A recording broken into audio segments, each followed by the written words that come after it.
ভিডিওটি দেখার আগে সবার কাছে ছোট্ট একটি রিকোয়েস্ট করতে চাই, প্লিজ প্লিজ প্লিজ যারা ভিডিওটি দেখবেন সবাই একটা করে সাবস্ক্রাইব করে দিবেন। আপনাদের ভালোবাসা পেলে এমন ভিডিও আরও উপহার দিব। ভিডিওগুলো বানাতে অনেক কষ্ট হয়, আমি জানি। ভিডিওটি অনেক মানুষই দেখবেন, প্লিজ একটা করে সাবস্ক্রাইব করে দিবেন।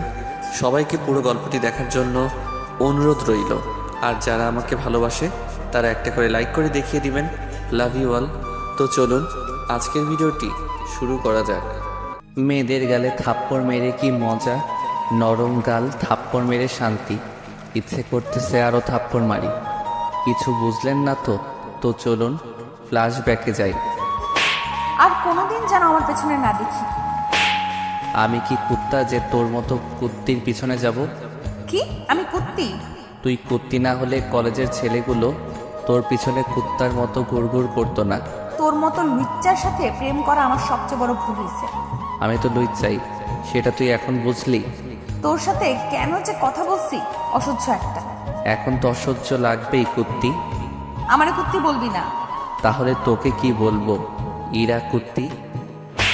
আপদ বিদায় হ, তোর সাথে ব্রেকআপ। তুই কে ব্রেকআপ করার কে?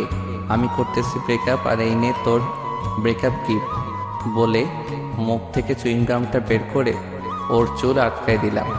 যা, আমি তো তোকে ভুলে যাব, কিন্তু এই চুইংগামের জন্য তুই আমাকে মনে রাখবি।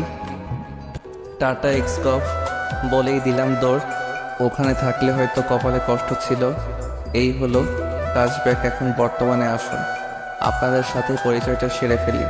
আমি ইমন, ইন্টার সেকেন্ড ইয়ারে পড়ি।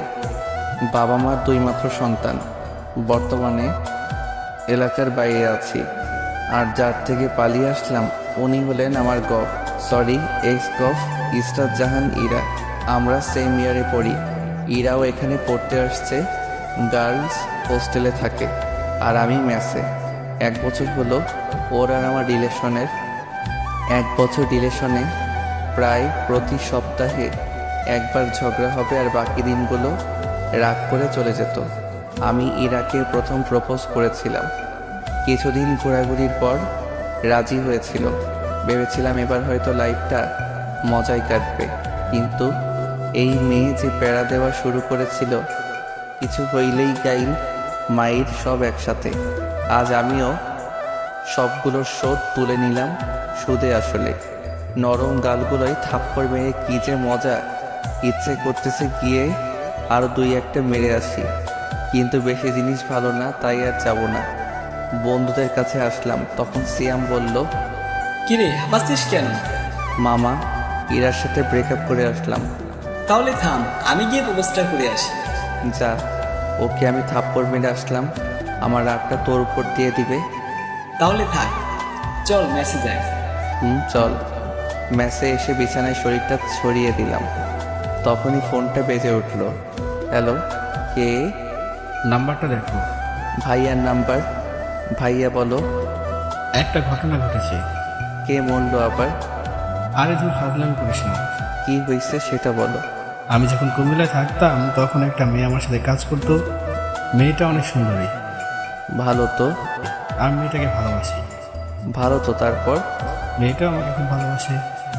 ভালো তো তারপর? আমি ওকে বিয়ে করতে চাই। ভালো তো তারপর? তুই আব্বা আমাকে বল না। তারপর?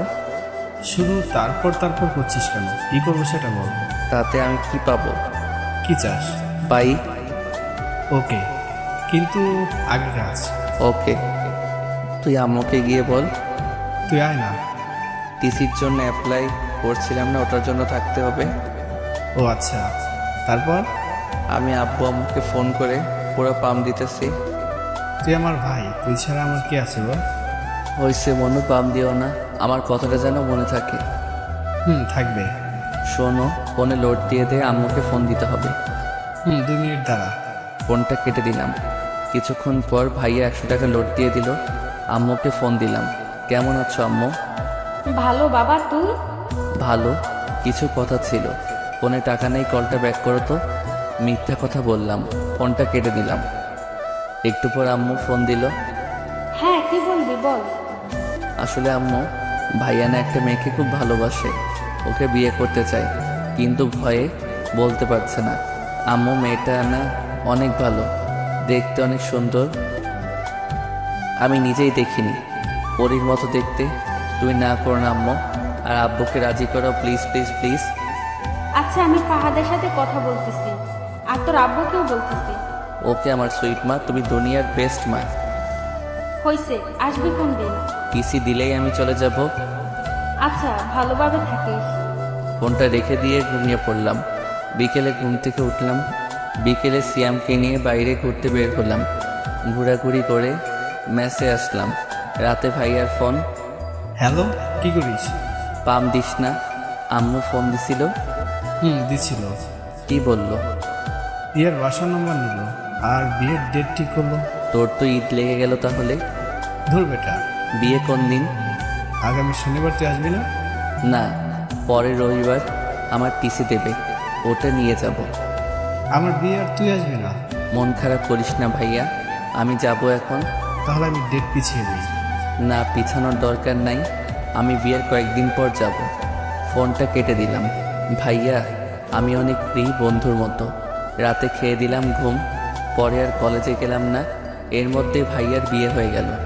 ভাবির সাথে এই কয়দিনে অনেক কথা হয়েছে, ভাইয়ার সাথেও অনেক কথা হয়েছে। ইরার কথা অনেক মনে পড়েছে। ওর পাগলামিগুলো মিস করতাম, কিন্তু কিছু করার নাই। ব্রেকআপ তো ও করছে। আজ টিসি দেওয়ার কথা। কলেজে গেলাম। কলেজে গিয়ে দেখি ইরার বান্ধবী দিশার সাথে দেখা। কেমন আছো? ভালো, তুমি? ভালো। হেতি কোথায়? বাসায় গেছে, ওর বোনের বিয়ে। ভালো থাকো, একবারে চলে যাচ্ছি। ও আচ্ছা, ভালোভাবে যেও। টিসি নিয়ে সিয়ামের সাথে ম্যাচে আসলাম। আমি আর সিয়াম দুইজনেই টিসি নিচ্ছি, কারণ আমরা ছোট থেকে একে অপরের সাথে থাকি। আমার এই জায়গায় চয়েসে আসে দেখে সিয়ামও আমার সাথে ভর্তি হয়। এখন দুইজনেই ট্রান্সফার নিলাম। নিজ শহরে যাব, বাঘের মতো চলাফেরা করব। পরের দিন ব্যাগ নিয়ে বেরিয়ে পড়লাম। বাসে উঠলাম। কিছুক্ষণ পর বাস ছেড়ে দিল। 6 ঘন্টা যাত্রা করে বিকেলের দিকে বাসায় আসলাম। বাসায় এসে কলিং বেল টিপ দিলাম। কিছুক্ষণ পর একজন মেয়ে এসে দরজা খুলে দিল। এটা নিশ্চয়ই আমার ভাবি যান। ভাইটু, কেমন আছো? জড়িয়ে ধরে। ভালো, ভেতরে আসো। আগে বলো ভাইয়া কই? রুমে আছে। ভাইয়ার রুমে গেলাম। ভাইয়া ঘুমাচ্ছে। ভাইয়া, ভাইয়া। আরে তুই কখন এলি? এখনই। বাইক কই আমার? পরে কথা হবে, এখন ঘুমাতে দে। ও, কাজের সময় কাজই, কাজ করালে বাজি। ভাবি তুমি কিছু বলো না। কি হয়েছে? আমি কিছুই তো বুঝলাম না। ভাবিকে সব কথা বললাম। তাহলে তুমি দেখো ভাইয়াকে আমার সাথে অন্যায় করতেছে না। ঠিকই তো, কাল তোমার বাইক কিনে দিবে। তুমি যাও, গিয়ে ফ্রেশ হয়ে নাও। ঠিক আছে ভাবি, তুমি না অনেক কিউট আর ভালো, একদম আমার মায়ের মতো। হয়েছে, আর পাম দিতে হবে না, যাও ফ্রেশ হয়ে নাও। আম্মুর সাথে কথা বলে আসি। আম্মুর কাছে গেলাম। আম্মু রান্নাঘরে রান্না করতেছে। পিছন থেকে জড়িয়ে ধরলাম। কেমন আছো মা? আরে তুই কখন আসলি? একবারও ফোন করলি না যে? এত প্রশ্ন, আমি যেটা প্রশ্ন করছি উত্তর দাও। তুই এসে গেছিস, এখন ভালো থাকবো। যা রুমে গিয়ে ফ্রেশ হয়ে নে। রুমে গেলাম, ফ্রেশ হয়ে একটা ঘুম দিলাম। একবারে রাতে উঠলাম। উঠে ফোন টিপতে লাগলাম। একটু পর আম্মু খেতে ডাকলো। গিয়ে দেখি সবাই বসে আছে। সবার সাথে অনেক গল্প করলাম। খেয়ে এসে কানে ইয়ারফোন লাগিয়ে গান শুনতে লাগলাম। রাতে ঘুমানোর আগে আমার গান না শুনলে আমার ঘুম আসে না। গান শুনতে শুনতে কখন যে ঘুমায় পড়ছি। সকালে ভাবির ডাকে ঘুম ভাঙলো। ইমন, ওঠো। ভাবি আর একটু ঘুমাই না। ঘুমাও তাহলে, আর বাইক কিনতে যেতে হবে না। ভাই, বিছান থেকে উঠে বললাম। আচ্ছা, আমি 5 মিনিটের মধ্যে আসতেছি। ফোনে বেশি চার্জ ছিল না, তাই হয়তো আমি ঘুমের পরেই বন্ধ হয়ে গেছে। ফোনটা চার্জে দিয়ে ফ্রেশ হয়ে নিচে গেলাম। নাস্তা করে আমি ভাবি আর ভাইয়া বেরিয়ে পড়লাম। শোরুমে গিয়ে বাইক কিনলাম। এই নাও চাবি, ঘুরে আসো। আমি চাবিটা নিয়ে ভাইয়ের হাতে দিলাম। বাইকটা তোমাদের দেওয়া, তাই প্রথম তোমরাই করো, বাসায় দেখা হবে। ভাইয়া ভাবি প্রথমে মানতে চাইছিল না, আমি জোর করে ওদের পাঠিয়ে দিলাম। তারপর সিয়ামকে ফোন দিয়ে আসতে বললাম। কিছুক্ষণ পর সিয়াম আসলো। দুজনে ঘুরতে লাগলাম। ঘোরাঘুরি করতে করতে মাঠের দিকে গেলাম। তখনই পিছন থেকে কে যেন ডাক দিল।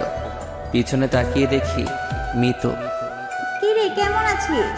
ভালো, তুই? ভালো। কোন দিন আসলি তোরা? কালকে আসছি। চল বসে গল্প করি। তিনজন মিলে মাঠে বসে গল্প করলাম। দুপুরে বাসায় এসে খাওয়া দাওয়া করে দিলাম ঘুম। বিকেলে উঠে বাইরে বেরিয়ে পড়লাম। সন্ধ্যায় বাসায় আসলাম।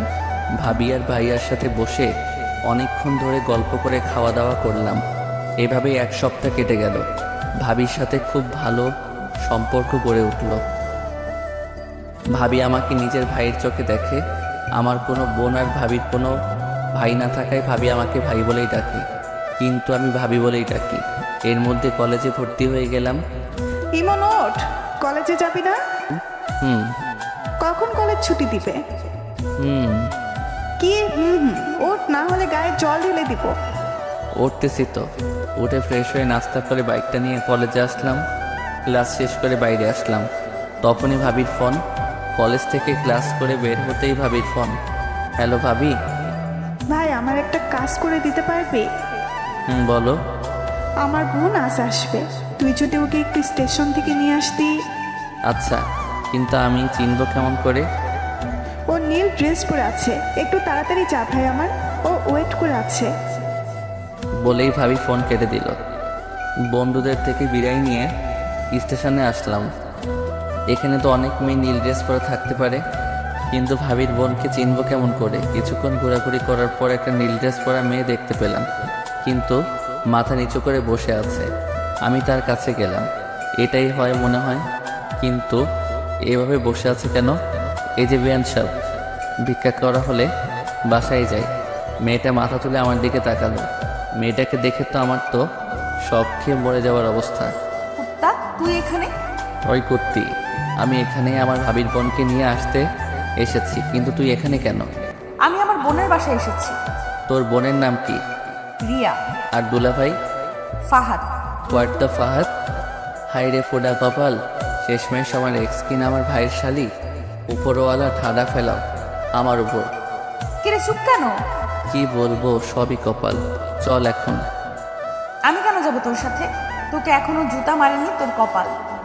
আমার সাথে যাবি কারণ দুর্ভাগ্যবশত তোর বোন আমার ভাবি আর আমার ভাইয়ের দুই শালি।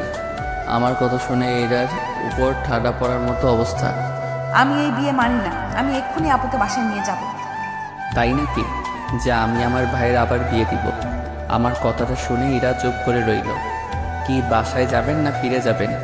ইরা ব্যাগটা নিয়ে উঠে দাঁড়ালো আর সামনের দিকে হাঁটা শুরু করলো। ও সামনে সামনে হাঁটছে আর আমি পিছনে পিছনে। আমি বাইকের কাছে এসে থেমে গেলাম, কিন্তু ও হাঁটতে থাকলো। এই ম্যাডাম, বাইক এখানে। ও পিছনে তাকালো, আবার আমার কাছে আসলো।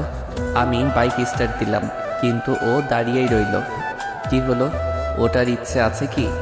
ইরা কোনো কথা না বলে বাইকে উঠে বসলো। বাসার দিকে যেতে লাগলাম। তখন ইরা বলল, শোন, আপু যেন না জানে যে তুই আমাকে চিনিস আর আমাদের সম্পর্ক ছিল। সেটা তুই না বললে আমিই বলতাম। ভালো। বাইক চালাচ্ছিলাম, হঠাৎ করে সাইড মিররে ইরার চেহারাটা দেখলাম। বাতাসে চুলগুলো উড়ছিল আর ইরা ওগুলো হাত দিয়ে ঠিক করছিল। খুব সুন্দর লাগছিল। চুইংগামের জন্য একটা নতুন হেয়ার কাটিং দিতে পারলি, একটা থ্যাঙ্কসও দিলি না।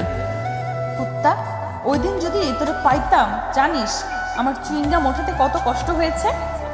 ভালো তো। ইরা আর কোনো কথা বলল না। বাসার সামনে আসতেই রাস্তায় মিতুর সাথে দেখা। মিতু দেখার সাথে সাথে ডাক দিল, কই যাস? মার্কেটে যাবো একটু। এটা কে? ভাবির বোন। আমাকে একটু মার্কেটে নিয়ে যাবি? তুই দাঁড়া, আমি নামিয়ে দিয়ে আসছি। আচ্ছা, তাড়াতাড়ি আয়। আমি বাইকটা নিয়ে বাসার সামনে আসলাম। ভিতরে যান, আমি আসছি। ইরা কিছুক্ষণ আমার দিকে তাকিয়ে রইল। আমি বাইকটা ঘুরিয়ে চলে আসলাম। মিতুকে নিয়ে মার্কেট করলাম। মার্কেট শেষ করে বাসায় আসলাম। বাসায় এসে ফ্রেশ হয়ে শুয়ে পড়লাম। কিছুক্ষণ পর ভাবি খাওয়ার জন্য ডাকলো। নিচে গেলাম খাওয়ার জন্য। গিয়ে দেখি ইরা বসে আছে। আমি ওর সামনে বসে পড়লাম। আমি নিজের মতো খেতে লাগলাম আর ভাইয়া আর ভাবির সাথে কথা বলতে লাগলাম। ইরা মাঝে মাঝে আমার দিকে তাকাচ্ছিল, মনে হয় কিছু বলতে চাইছিল। আমি খাওয়া শেষ করে উপরে আসতে যাব, তখনই ভাবি ডাক দিল। ইমন ইরাকে একটু ঘুরিয়ে নিয়ে আসিস প্লিজ। আমি আজ পারবো না, বাসায় অনেক কাজ আছে। আচ্ছা ভাবি, ওনাকে রেডি থাকতে বলিও। বলেই নিজের রুমে চলে আসলাম। বিকেলে বাইকটা বের করে ইরার জন্য অপেক্ষা করতে লাগলাম। আসতে দেরি করেছিল দেখে বাইকের হর্ন দিতে লাগলাম। কিছুক্ষণ পর ইরা আসলো। সাদা ড্রেস, কপালে কালো টিপ, খোলা চুল, জাস্ট অসাম লাগছিল ওকে। ইরা আমার সামনে এসে দাঁড়িয়ে গেল। আমি মাথা থেকে হেলমেট নামিয়ে নিলাম। উঠুন। ইরাকে নিয়ে বাইকে ঘুরতে লাগলাম। হঠাৎ করে ফোনটা বেজে উঠল।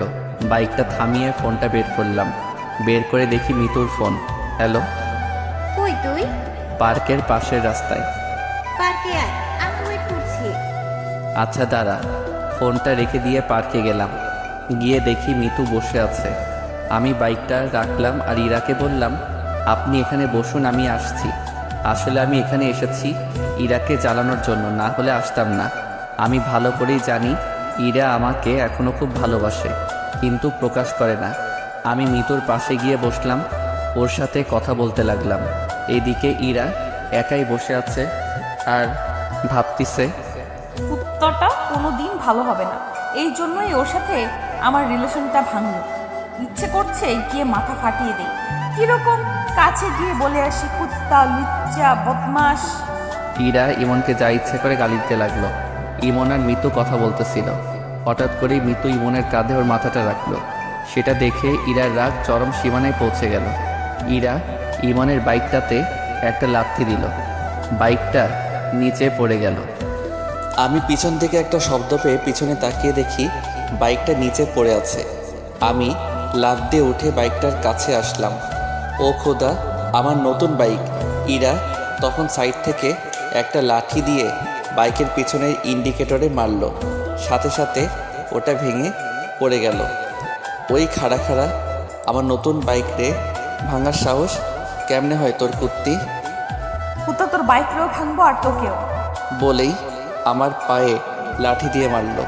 এত জোরে মেরেছে যে পায়ে লাগার সাথে সাথে ব্যথা শুরু হয়ে গেল। আরে আরে লাগছে তো। একে তো আমার বাইক ভাঙছস, তার উপর আমাকে মারলি। আজ তোকে ছাড়বো না। আমাকে মারা, আজ তোকে ছাড়বো না। বলেই ওর হাতের লাঠিটা নিয়ে ফেলে দিলাম। ওর কোমরে হাত দিয়ে ওকে টান দিয়ে নিজের কাছে নিয়ে আসলাম। ইরা ছাড়ার জন্য ছটফট করছে। কুত্তা, ছাড় আমায়। আমিও ওর ঠোঁটে হাত দিয়ে চুপ করতে বললাম। ইরার ঠোঁটের কাছে ঠোঁট নিয়ে গেলাম। ইরা বড় বড় চোখ করে আমার দিকে তাকালো। ওর আরও কাছে যেতে নিজের চোখ বন্ধ করে ফেলল। তখন ইরা মনে মনে বলল, ইমনের এমন কাছে আসায় কেমন জানি ভেতরে একটা অন্যরকম ভালো লাগা কাজ করতে লাগলো, তাই নিজের চোখ বন্ধ করে ফেললাম। আমিও ঠোঁটের কাছে ঠোঁট নিয়ে গেলাম। ওর নিঃশ্বাসের শব্দ স্পষ্ট শুনতে পাচ্ছিলাম। ওর কাছে যাওয়ায় ও আরও জোরে নিঃশ্বাস নিতে লাগলো। ওর ঠোঁটগুলো যেন আমাকে টানতে লাগলো। ওর ঠোঁটগুলো গোলাপের পাপড়ির মতো লাগছিল। আমি ওর ঠোঁটের সাথে ঠোঁট মিলিয়ে দিলাম। ইরাকে কিস করার সাথে সাথে ও চোখ খুলে ফেলল। তখন ইরা মনে মনে বলল, ইমন কিস করার সাথে সাথে কেমন যেন একটা ভালো লাগার অনুভূতি কাজ করতে লাগলো। প্রথমে কিছুটা ভয় পেয়েও গিয়েছিলাম। 3 মিনিট পরে ইরাকে ছেড়ে দিলাম। দুজনে হাঁপাতে লাগলাম। আজ প্রথম ইরাকে কিস করলাম। কুত্তা, তুই আমাকে কিস করলি কেন? তুই আমার বাইক ভাঙতে চাইছিলি কেন? আমার ইচ্ছে হয়েছে, আমি ভাঙছি। আমারও ইচ্ছে হয়েছে, আমি কিস করছি। কেন? আমার ঠোঁট কি তোর বাপের সম্পত্তি? না, আমার ভাবির সম্পত্তি। তাই দেখে তুই আমাকে কিস করবি? সেটা আমার বাইক ভাঙচুর করার আগে ভাবা দরকার ছিল। ইরা আর কোনো কথা বলল না। মিতুর কথা মনে পড়তেই আমি মিতুর কাছে আসলাম। মিতু ফোন টিপতেছে। তাহলে পিছনে কি হয়েছে ও হয়তো দেখেনি। তখন মিতুকে জিজ্ঞেস করলাম, কিরে, কি করিস? তুই কই গেলি তখন? একটা কাজ ছিল, বাসায় যাব, চল। চল। মিতুকে বিদায় দিয়ে ইরার কাছে আসলাম। ইরা গাছের সাথে হেলানি দিয়ে দাঁড়ায় আছে। আমি বাইকটা তুলে স্টার্ট দিলাম। ইরা পিছনে এসে বসলো। ইরার সাথে লজ্জায় কোনো কথা বলার ইচ্ছে হচ্ছে না। কেমন করে কি যে হয়ে গেল ইরা ভাবতে লাগলো। ইমন কি তাহলে এখনো আমাকে ভালোবাসে? আমি তো এখনো ওকে ভালোবাসি, কিন্তু কুত্তাটা বুঝলে তো সবসময় ওর লুচ্চামি করতেই হবে। মনে হচ্ছে গলা টিপে মেরে ফেলি বাদরটাকে। আমি নিজেও ভাবতে পারিনি ইমন আমাকে কিস করবে। এসব ভাবতে ভাবতে ইরার ঠোঁটের কোণে একটা মুচকি হাসি ফুটে ওঠে। দুজনে বাসায় আসলাম, ওকে নামিয়ে দিয়ে বাইকটা রাখলাম। তারপর নিজের রুমে গেলাম, ফ্রেশ হয়ে শুয়ে পড়লাম। কিছুক্ষণ পর আম্মু খেতে ডাকলো। গিয়ে দেখি ইরা বসে আছে। আম্মু, ভাইয়া আর আব্বু কই? ওরা আসেনি, তোরা খেয়ে নি। ইরা আমার সামনে বসে আছে। দুজনে মাথা নিচু করে খেতে লাগলাম। ভাবি আসলো। কি রে ইরা, কেমন করলি? ভালো আপু, জায়গাটা অনেক সুন্দর। আচ্ছা খেয়ে নি। আমি খেয়ে নিজের রুমে চলে আসলাম। রাতে ঘুম ধরছিল না, তাই ছাদে গেলাম। একটু পর মিতুর ফোন আসলো। কি রে, কি করিস? এই তো ছাদে দাঁড়িয়ে আছি। তুই? শুয়ে আছি। মিতুর সাথে কথা বলতে লাগলাম। তখন ইরা ছাদে এসে দেখে ইমন কার সাথে যেন হেসে হেসে কথা বলছে। ইরার রাগ উঠে যায়, কারণ সে তো এখনো ইমনকে নিজের চেয়েও ভালোবাসে। তখন ইরা মনে মনে বলল, কুত্তাটা কোনো দিনও ঠিক হবে না, নিশ্চয়ই ওই বদমাইশ মেয়েটার সাথে কথা বলছে। আজ ওর একদিন কি আমার একদিন। হঠাৎ করে আমি সামনে তাকিয়ে দেখি ইরা। মিতু, ফোনটা রাখ, আমি পরে ফোন দিচ্ছি। আচ্ছা। মিতু ফোনটা কেটে দিল। ইরা আমার কাছে আসলো। কার সাথে কথা বলছিলি? মিতুর সাথে। এরপর থেকে যেন ওই ডাইনির সাথে কথা বলা আর দেখা করা না দেখি বলে দিলাম। কেন? কথা বললে কি করবা? কি করব দেখাচ্ছি, দাঁড়া। ইরা আমার কাছ থেকে ফোনটা নিয়ে নিল আর বলল, ফোন পাবি না, যখন দরকার হবে আমার কাছে বলবি, আমি দিব। না, ফোন ছাড়া আমার ঘুম আসে না, ফোন লাগবেই আমার। বলছি না পাবি না। ইরার কাছ থেকে জোর করে ফোনটা নিতে গেলাম, তখন ওর চোর পকেটে ফোনটা ঢুকিয়ে দিল। চোর পকেট কি জানতে চাই হিয়া? লজ্জা দিবেন না। এবার নিয়ে দেখা। মনটা খুব হতাশ হয়ে গেল। আমি নিচে যেতে লাগলাম, তখন ইরা আমার হাতটা টেনে ধরল আর ঠোঁটের সাথে ঠোঁট লাগিয়ে দিল আর ভাবতে লাগলো। হঠাৎ আমার যে কি হলো, ইমনকে কাছে টেনে নিয়ে ওর ঠোঁটের সাথে ঠোঁট লাগিয়ে দিলাম। ওকে কিস করার সময় ওর শরীরে এক অদ্ভুত ঘ্রাণ আমাকে ওর আরো কাছে টানতে লাগলো। 5 মিনিট পর ওকে ছেড়ে দিলাম। ইরা এইভাবে কিস করবে ভাবতেও পারিনি। তখন ইরা বলল, আই লাভ ইউ। বলেই ইরা দৌড়ে নিচে চলে গেল। আমি নিজের রুমে চলে আসলাম। শুয়ে শুয়ে এতক্ষণ কি হইল সেটা ভাবতে লাগলাম। সব কিছু মাথার উপর দিয়ে যাচ্ছিল। নিজে ব্রেকআপ করলো, আবার নিজেই আই লাভ ইউ বলল। আমার সাথে মজা নেওয়া, এবার দেখাবো মজা। যদি কাঁদিয়ে না ছেড়েছি তাহলে আমার নাম ইমন না। সব প্ল্যান ভাবতে ভাবতে ঘুমিয়ে পড়লাম। সকালে মনে হলো কে যেন আমার দিকে তাকিয়ে আছে। চোখ খুলতেই দেখি ইরা। কি ব্যাপার, আপনি এখানে? আপনি কাকে বলছো? আপনাকে। মজা নেওয়া বাদ দিয়ে মাইর খাবি কিন্তু। অচেনা কাউকে তো আপনি করেই বলতে হয়। ফাজলামি বাদ দে, নিচে আয়, আপু নাস্তা করতে ডাকতেছে। বলেই ইরা নিচে গেল। কিছুটা রেগে গেছে। আমি ফ্রেশ হয়ে নিচে গেলাম। সবাই টেবিলে বসে, আমি ইরার মুখোমুখি চেয়ারে বসলাম। খাওয়ার মধ্যে ইরা পায়ের উপর ওর পা উঠিয়ে দিল। আমি ওর দিকে তাকাতেই ও মুচকি একটা হাসি দিল। আমি টেবিল থেকে প্লেট নিয়ে উঠে সোফায় গিয়ে বসলাম। তখন ভাবি বলল, কি রে, ওখানে গিয়ে বসলি কেন? টিভি দেখতে দেখতে খাবো। তারপর সবাই খাওয়া শেষ করে যে যার মতো চলে গেল। ভাবি আর আম্মু রান্নাঘরে গেল। ইরা আমার পাশে এসে বসলো। আমি ওর দিকে না তাকিয়ে টিভি দেখতে লাগলাম। একটু পর ইরা আমার দিকে চেপে আসলো। আমি একটু সরে বসলাম। ও আরও চেপে আসলো। ধীরে ধীরে আমি একেবারে সোফার কোনায় চলে আসলাম। ইরা আমার শরীরের সাথে চেপে বসে আছে। আমি ওর দিকে তাকালাম, ও টিভির দিকে তাকিয়ে মুচকি হাসি দিচ্ছে। এই যে শুনছেন? কিছু বলবা? না, কিছু বলবো না। এমন ভাব করছে যেন কিছু বুঝে না। ধুর, এখানে আর থাকবো না। যেই উঠতে যাব ইরা আমার হাত ধরে আবার সোফায় বসিয়ে দিল আর আমার কোলে বসে পড়ল। আরে কি হচ্ছে এটা? আম্মু ভাবি কেউ দেখে ফেলবে তো। দেখলে দেখুক, আমার কি, এখন চুপ থাকো, টিভি দেখতে দাও। তোর বাল ভালো লাগে না, না পারছি উঠতে, না পারছি বসে থাকতে। মুটকিটার ভারেতে পা ব্যথা ধরে গেল। আর একবার মুটকি বললে গলা টিপে মেরে ফেলবো। শুনলো কেমনে? হঠাৎ করেই ভাবির আওয়াজ পেলাম। আমি ভয় পেয়ে ইরাকে ধাক্কা মারলাম। ইরা মেঝেতে পড়ে গিয়ে জোরে চিল্লানি দিল। ওর চিল্লানি শুনে ভাবি রান্নাঘর থেকে চলে আসলো আর বলল, কি রে, নিচে বসে আছিস কেন? বসে নেই, পড়ে গেছি। কেমন করে পড়লি? এই রে, এবার যদি বলে দেয় আমি ধাক্কা মেরে ফেলে দিছি। তখন আমি ভাবিকে বললাম, পা পিছলে পড়ে গেছে ভাবি। ও যা, রুমে গিয়ে রেস্ট নে। তখন ইরা ভাবিকে বলল, তোর কি তার ছিঁড়া? দেখতে পারতেছিস না, উঠতে পারতেছি না, রুমে যাব কেমন করে? ইমন ভাই, তুই একটু রুমে দিয়ে আয় না, আমাকে রান্নাঘরে যেতে হবে। না ভাবি, আমি পারবো না। যা না ভাই একটু, তুই তো আমার সুইট ভাই। হইছে আর মাখন মারতে হবে না, আসল। ইরার দিকে হাত বাড়িয়ে ইরা হাত ধরে উঠতে গিয়ে আবার বসে পড়ল। কি হলো? উঠতে পারছি না। তাহলে কেমনে নিয়ে যাব? কোলে করে নিয়ে যাও। না পারবো না। তখন ভাবি বলল, যা না ভাই আমার, প্লিজ প্লিজ। আচ্ছা আচ্ছা ঠিক আছে। ভাবি রান্নাঘরে চলে গেল। আমি ইরাকে কোলে তুলে নিলাম। ইরাকে মুচকে মুচকে হাসছে। আমি ওকে ওর রুমে নিয়ে গেলাম। ও আমার গলা জড়িয়ে ধরেছিল। ওকে বিছানায় শুয়ে দিয়ে উঠতে যাব, কিন্তু ও আমাকে জড়িয়ে ধরে শুইল। কি হলো, ছাড়েন? না, আগে পাপ্পি দাও, তারপর ছাড়বো। না, পারবো না। তাহলে আমিও ছাড়বো না। আমি ইরাকে নিজের থেকে জোর করে ছাড়িয়ে চলে আসতে যাব, তখনও হাত টান দিয়ে দিল। আমি ওর উপর পড়ে গেলাম। ইরা নিচে, আমি ওর উপরে। ইরা আমাকে জড়িয়ে ধরল। মেয়েদের শরীর এত নরম আগে জানতাম না।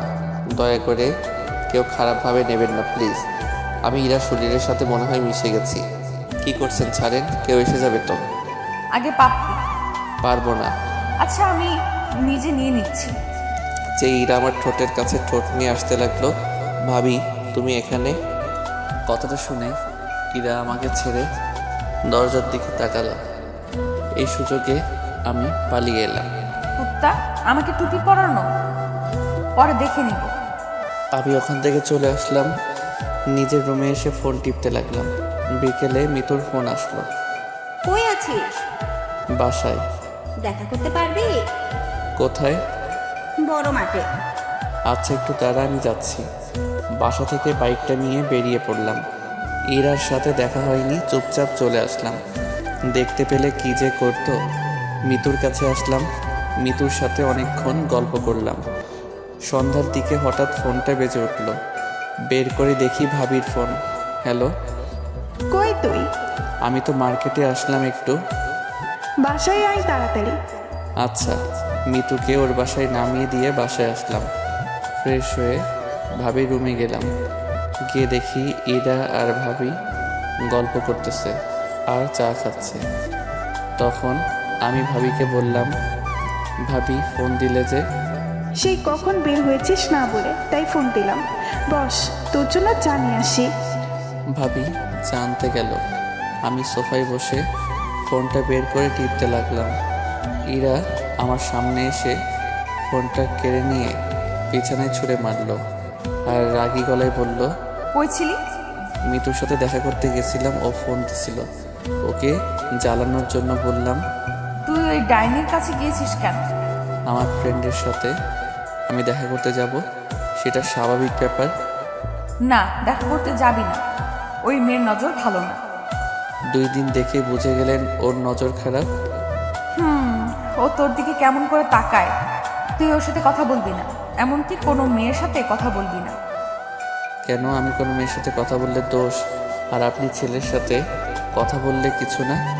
আমার কথাটা শুনে ইরা চুপ হয়ে গেল। আসলে আমার ইরার ব্রেকআপ এই কারণেই হয়। ওর একটা ফ্রেন্ড ওকে লাইক করত, আর আমি ওকে বলেছিলাম যাতে ওর সাথে কথা না বলে, কিন্তু ও শুনেনি। উল্টো আমি কোনো মেয়ের সাথে কথা বললে সে রাগ দেখাতো। এর মধ্যে ভাবি চলে আসলো। ভাবি আসাতে ইরা নিজের জায়গায় গিয়ে বসলো। এই নে চা। দাও। ভাবির সাথে অনেক গল্প করলাম। রাতে খাবার টেবিলে ইরা আমার দিকে মাঝে মাঝে তাকাচ্ছিল, কিন্তু কিছু বলছিল না। রাতে খেয়ে ঘুমিয়ে পড়লাম। কাল থেকে কলেজে যেতে হবে। সকালে ইরার ডাকে ঘুম ভেঙে গেল। কি হলো? কলেজে যাবা না? ওঠো। আমি কিছু না বলে উঠে ফ্রেশ হতে গেলাম। ফ্রেশ হয়ে বেরিয়ে দেখি ইরা নাস্তা হাতে নিয়ে দাঁড়িয়ে আছে। টেবিলে নাস্তার প্লেটটা নিয়ে আমার কাছে আসলো।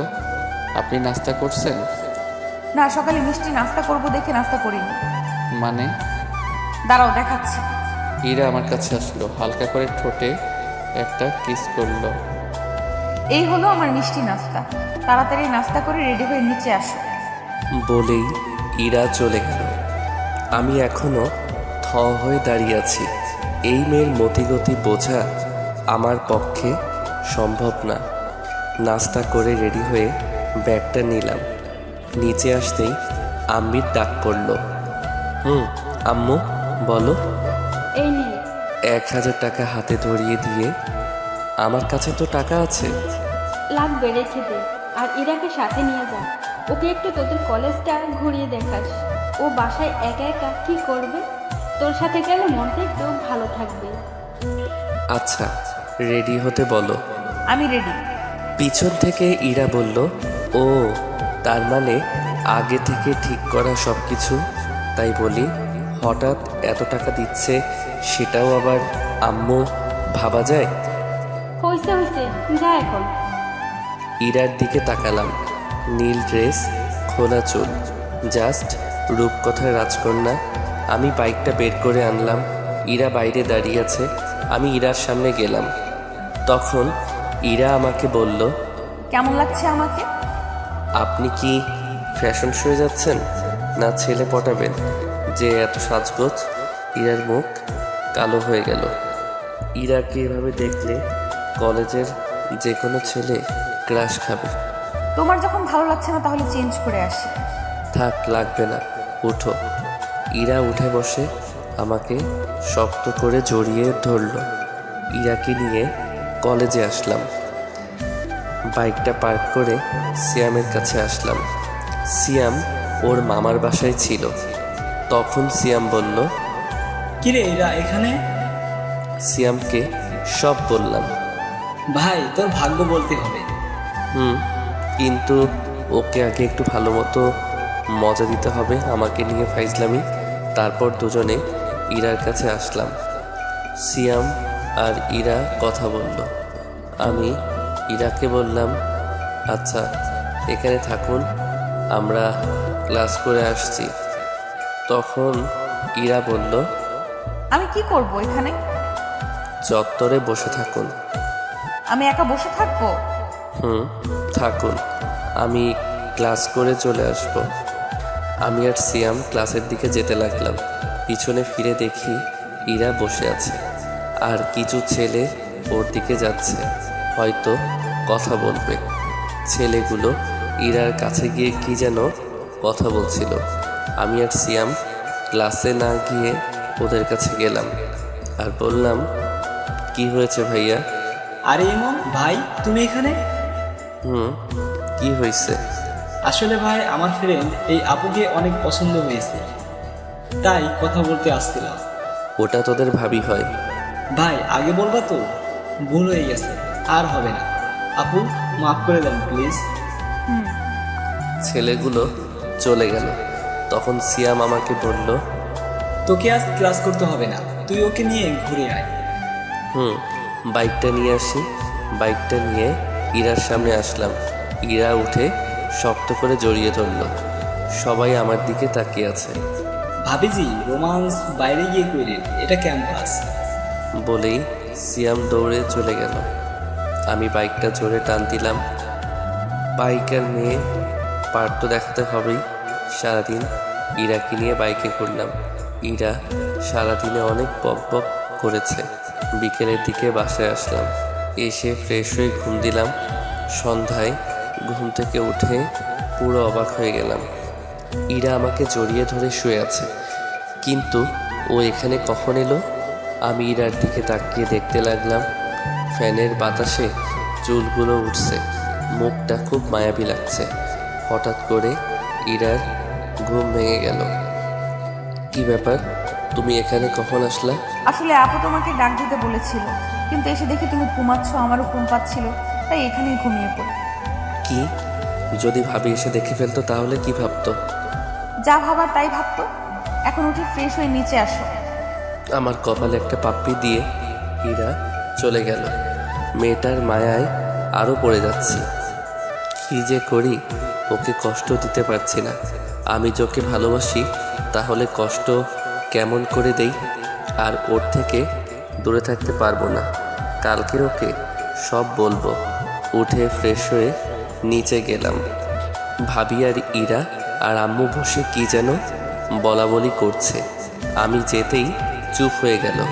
তখন আম্মু বলল, ঘুম হলো? তারপর ভাবি বলল, খুব ভালো ঘুম হয়েছে তাই না? কি বলছো কিছুই বুঝতেছি না। আপনাকে আর কিছু বোঝা লাগবে না, বসো এখানে। আমি গিয়ে ভাবির পাশে বসলাম।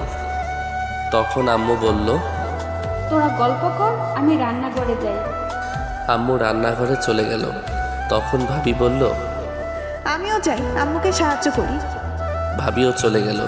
আমি বসে ফোন টিপতেছি আর টিভি দেখতেছি। হঠাৎ ইরা এসে আমার কোলে শুয়ে পড়লো আর টিভি দেখতে লাগলো। আর কি করছো, ভাবি এসে যাবে তো। আসলে আসো, আমার কি। ইরা টিভি দেখতে লাগলো আর আমি রান্নাঘরের দিকে তাকিয়ে রইলাম, ভাবি আসছে কিনা। ইরার দিকে তাকালাম। ইরা টিভি দেখতে ব্যস্ত। ইচ্ছে করছে ইরার মাথায় হাত বুলিয়ে দিই, কিন্তু কেন জানি সাহস হচ্ছিল না, তাই চুপচাপ বসে রইলাম। একটু পর ইরাকে ভাবি রান্নাঘর থেকে ডাক দিল। ইরা উঠে রান্নাঘরে চলে গেল। একটু পর 1 কাপ চা হাতে নিয়ে আসলো, এনে আমাকে দিল আর পাশেই বসে পড়ল। অর্ধেক চা খেতেই ইরা কাপটা নিয়ে বাকিটা চা খেতে লাগলো। আমি ওর দিকে তাকিয়ে রইলাম। তখন ইরা বলল, কি হলো, এইভাবে তাকিয়ে আছো কেন? না এমনি। বজ্জাত কোথাকার চায়ের কাপটা নিয়ে নিল। রাতে খাবার খেয়ে রুমে আসলাম। এসে গান শুনতে শুনতে ঘুমিয়ে পড়লাম। সকালে ঘুম থেকে উঠে ফ্রেশ হয়ে নিচে গেলাম। ইরা নাস্তার টেবিলে বসে আছে, আমিও বসে পড়লাম। খাওয়ার সময় ইরা পায়ে গোতা দিতে লাগলো। এক সময় পা সরিয়ে নিলাম। ইরার পা চেয়ারের সাথে লাগলো, তাই হয়তো ওর মুখ কালো হয়ে গেল। আমি নাস্তা করে কলেজে আসলাম। আজ ইরা কলেজে আসেনি, কারণ ওর ভাবির সাথে মার্কেটে যাওয়ার কথা ছিল। কলেজে ক্লাস করে বের হচ্ছি, তখনই মিতু আসলো। কালকে ওই মেয়েটার সাথে খুব ঘুরলি। কেন, কি হয়েছে? না, তোকে একটা কথা বলার ছিল। কি কথা বল। এখানে না, বিকেলে পার্কে আয়। আচ্ছা চল, তোকে নামিয়ে দিই। মিতুকে বাসায় নামিয়ে দিয়ে বাসায় আসলাম। তখন আম্মু বলল, কই ছিলি? কলেজে। কই আবার থাকবো? তোর বাইকের পেছনে মেয়েটা কে ছিল? ওটা আমার ফ্রেন্ড হয়। আর কোনোদিন যেন কোনো মেয়েকে বাইকের পেছনে নেওয়া না দেখি, আর কোনো মেয়ের সাথে প্রেম টেম করা যেন না শুনি। আম্মু, আমার রুমে চলে আসলাম। এসে দেখি ইরা আমার বিছানায় বালিশে মুখ লুকিয়ে কান্না করছে।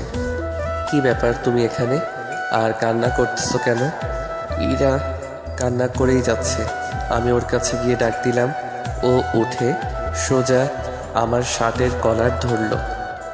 তোকে না বলেছিলাম কোনো মেয়ের সাথে কথা বলবি না, কিন্তু তুই তো ওই ডাইনির সাথে বাইকে ঘুরোঘুরি করতেছিস। বলে ইরা কান্না করতে লাগলো। আরে, আমি তোকে বাসায় নামিয়ে দিতে গেছিলাম। তোকে বাসায় নামিয়ে দিতে হবে কেন? ওর কি হাত পা নেই? ও চলতে পারে না? রিক্সায় যাবে, অটোতে যাবে, তোর বাইকে কেন? আর নিব না, হইছে, এবার কলার ছাড়ো, লাগছে। ইরা আমাকে টান দিয়ে বিছানায় নিয়ে আসলো আর বুকের উপরে মাথা রেখে শুয়ে পড়ল। চুপচাপ থাকবি, আমাকে শুয়ে থাকতে দে। ঠিক আছে, সারাদিন না খেয়েছিলাম, এখন না খেয়ে শুয়ে থাকি। ইরা আমার মুখ তুলে তাকালো, তারপর আমার কাছে এসে ঠোঁটের সাথে ঠোঁট লাগিয়ে দিয়ে চুষতে লাগলো। পুরো 5 মিনিট পর ছেড়ে দিল। দুজনেই হাঁপাতে লাগলাম। এবার হয়েছে, এখন চুপচাপ শুয়ে থাকবি।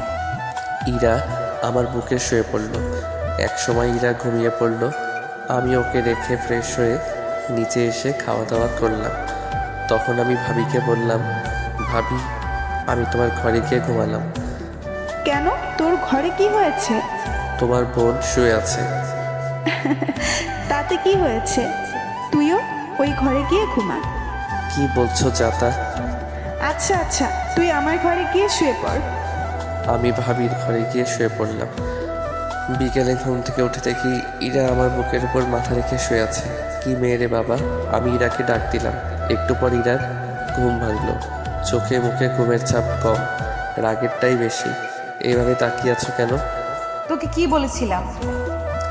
আমার তো খিদে লাগছিল, তাই উঠে আসছিলাম। তারপরে কেন আমার পাশে গিয়ে শুয়ে পড়লি না?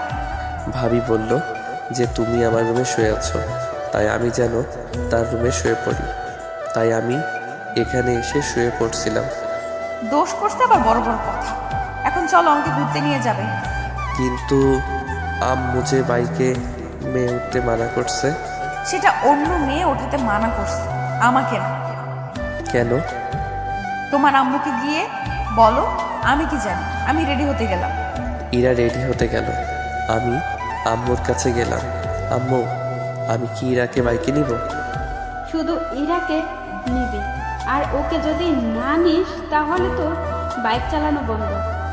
ধুর, কিছুই বুঝি না। কি বলো তোমরা? বাইকটা বের করে দাঁড়িয়ে রইলাম। একটু পর ইরা এসে আমাকে শক্ত করে জড়িয়ে ধরলো। দুজনে পার্কের দিকে গেলাম। ইমন, গাড়ি দাঁড় করাও, আমি আইসক্রিম খাবো। আমি গাড়ি দাঁড় করিয়ে ওকে আইসক্রিম কিনে দিলাম। তুমি এখানে একটু দাঁড়াও, আমি ভিতর থেকে আসছি। আচ্ছা, তাড়াতাড়ি আসো। আমি পার্কের ভিতরে এসে দেখি মিতু বসে আছে। আমি ওর পাশে গিয়ে দাঁড়ালাম। কিরে, কখন এলি? একটু আগে বস। না, বসবো না। কি বলবি বল, আমাকে একটু তাড়াতাড়ি যেতে হবে। I love you. আমি সত্যি সত্যি তোকে অনেক অনেক ভালোবাসি। আমাকে ফিরিয়ে দিস না প্লিজ। মিতুর কথা শুনে আমি তো পুরাই থ হয়ে গেলাম। তখনই কে যেন আমাকে টান দিয়ে মিতুর থেকে আলাদা করে দিল। পিছনে তাকিয়ে দেখি ইরা। ঠাস ঠাস ঠাস 2-3টা পড়ে গেল গালে। মাথাটা ঝিমঝিম করছে। কুত্তা, এই তোর কাজ, অন্য মেয়ের সাথে লটর পটর করা? তখন ইরাকে মিতু বলল, এই, তুই ওকে মারলি কেন? আমি এখানে তোমার সাথে কথা বলছি না, সে চুপ থাকলে ভালো হয়। মানে কি বলতে চাস? আর তুমি কোন সাহসে মারলে ওকে? ইরা মিতুকে চর মেরে বসলো। আমি তো দেখেই অবাক। বলছিলাম না চুপ থাকতে? ইরাকে সাইডে নিয়ে আসলাম। তুমি ওকে মারলে কেন? তুই ওকে জড়িয়ে ধরেছিলিস কেন? ভেবেছিলাম আমার ভালোবাসা দিয়ে তোমাকে আবার কাছে টেনে নিব, কিন্তু আমি ভুলছিলাম। তুমি হয়তো আমাকে আর ভালোবাসো না। আসলে আমি পাগল। কেন যে ভেবেছিলাম তুমি হয়তো আমাকে আগের মতো ভালোবাসো, তাই তো তোমার কাছে নিজের ভালোবাসাটা জাহির করতে গেছি। হয়তো আমার কপালে তোমার ভালোবাসা নেই। আসলে আমার মতো মেয়েকে হয়তো ভালোবাসার যোগ্যও নয়। পারলে ক্ষমা করে দিও। ইরা কাঁদতে কাঁদতে মিতুর কাছে আসলো আর বলল, আপু, পারলে আমাকে ক্ষমা করে দিয়েন। আসলে আমি এতদিন একটা ভুল ধারণা নিয়ে বেঁচেছিলাম, সেটা আজ ভেঙে গেল। আসলে কি জানেন, কাউকে ভালোবাসাটা সহজ, কিন্তু বিপরীত মানুষটার ভালোবাসা পাওয়াটা অনেক সময় কঠিন হয়ে যায়। আবার সম্ভব নয়, সম্ভব হয়ও না। যেটা আজ আমার থেকে হয়তো কেউ ভালো বুঝবে না। এমন খুব ভালো ছেলে, আপনাকে অনেক ভালো রাখবে। মাঝে মাঝে শয়তানি করে, কিন্তু জানেন কি, ওর এটাই আমাকে বেশি টানে। আপনি হয়তো ভাবছেন আমি এসব কেন বলছি। আপনি হয়তো এটাও ভাবছেন যে ইমনকে আমি আপনার থেকে কেড়ে নেব। সেটা নিয়ে ভাববেন না, আমি আপনাদের পথের কাটা হব না। ভালো থাকবেন। আর রাগের মাথায় তখন আপনাকে অনেক কিছু বলে ফেলেছি, পারলে মাফ করে দিন প্লিজ। কথাটা বলে ইরা ওখানে থেকে কান্না করতে করতে চলে আসলো। আমি বাইক নিয়ে ইরার পিছন পিছন বাসায় আসলাম। ইরা ওর রুমে ঢুকে গেল। আমি নিজের রুমে গিয়ে শুয়ে পড়লাম। ধর, কি করতে গেলাম আর কি হয়ে গেল। আমাকে ইরাকে বলতেই হবে সত্যিটা।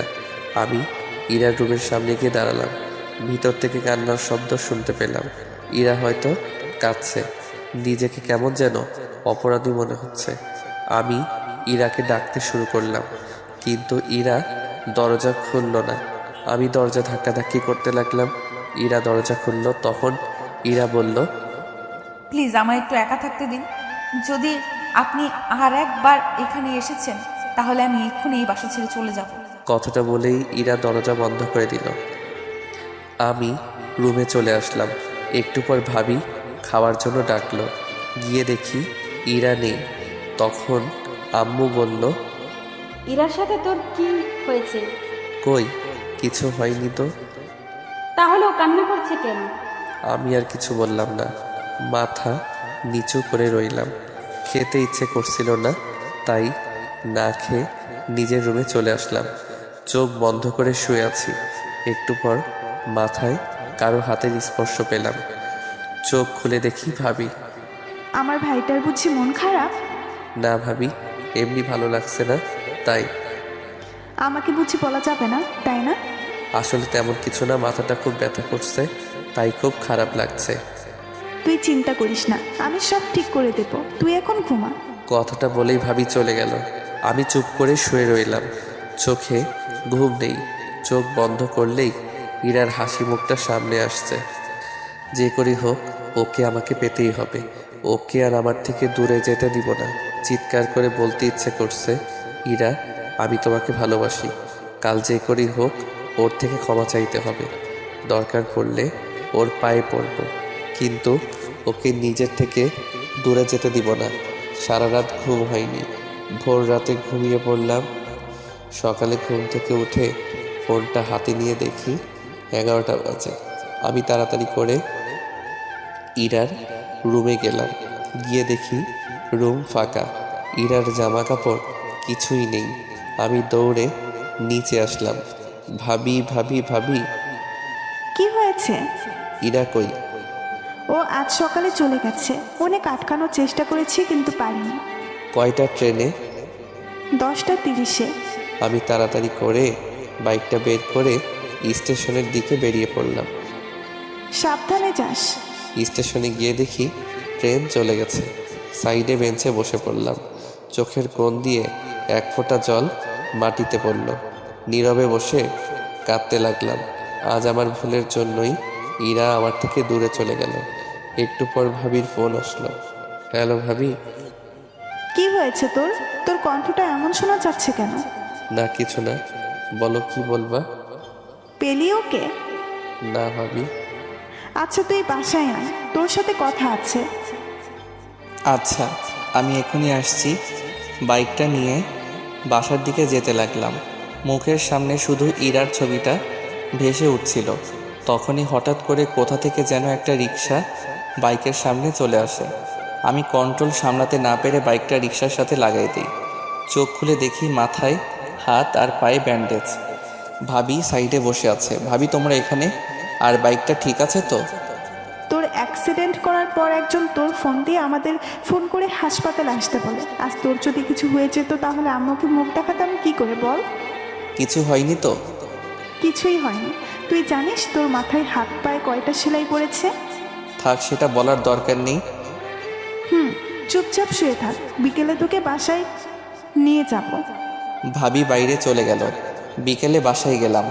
আমি স্বাভাবিকভাবেই হাঁটতে পারতেছি, কিন্তু হাতটার জন্য একটু সমস্যা হচ্ছে। রাতের বেলায় ছাদে বসে আছি। আকাশে তারার মেলা। হাজারো তারার ভিড়ে চাঁদটাকেই দেখছি। একটু পর কেউ পিঠে হাত দিল। পিছনে তাকিয়ে দেখি ভাবি দাঁড়িয়ে। ভাবি তুমি এখানে? এত রাতে এখানে মনমরা হয়ে বসে আছিস এখনো? বলবি তোর কিছু হয়নি তো? আসলে ভাবি। ঠিক আছে, যদি আমাকে আপন না ভাবিস তাহলে বলতে হবে না। ভাবি আমি ইরাকে ভালোবাসি, আর আমরা একে অপরকে অনেক দিন ধরেই চিনি। সেটা আমি, আম্মু, তোর ভাইয়া আর আপু সবাই জানি। ইরা আমাদের সব বলেছে। সেদিন কি হয়েছে সেটা বল। সেদিনের সব কথা ভাবিকে খুলে বললাম। বুঝলাম না, শুধু একটা ভুল বুঝাবুঝি। আসলে আমার বোনটার রাগ আর অভিমানটা একটু বেশি, বুঝলি? সেটা অনেক আগেই বুঝে গেছি। আচ্ছা আমি দেখি কি করা যায়, কিন্তু একবার মন খারাপ করে বসে থাকা চলবে না। যা রুমে গিয়ে রেস্ট নে। এভাবে 5 দিন কেটে গেল। মাথা হাত পায়ের সেলাই খুলে ফেললেও দাগগুলো রয়েই গেছে। সকালে ভাবির ডাকে ঘুম ভাঙল। এমন তাড়াতাড়ি উঠে ফ্রেশ হয়ে রেডি হয়ে নিচে আয়। কেন? আজ তুই, আমি আর তোর ভাইয়া আমাদের বাসায় যাব। ভাবির কথাটা শুনে আমার খুশির সীমানা ছিল না। ভাবিকে গিয়ে জড়িয়ে ধরলাম। থ্যাংক ইউ ভাবি, তুমি দুনিয়ার বেস্ট কিউট ভাবি। হইছে, আর পাম দিতে হবে না, তাড়াতাড়ি নিচে আয়। তুমি 2 মিনিট ওয়েট করো, আমি 1 মিনিটে আসতেছি। আমি তাড়াতাড়ি ফ্রেশ হয়ে রেডি হলাম, তারপর নিচে আসলাম। নাস্তা করে বসে আছি। কিছুক্ষণ পর ভাইয়া আসলো। কি রে, ব্যাগ গোছানো শেষ? কতক্ষণ আর সময় লাগবে? ভাবি কই? রেডি হচ্ছে। প্রায় 20 মিনিট পর ভাবি রেডি হয়ে আসলো। এতক্ষণ লাগে? হইছে, তোর তো আর তর সইছে না। কেন? আচ্ছা, তুমি আরেকটু ময়দা মেখে আসো, আমরা দাঁড়িয়ে আছি।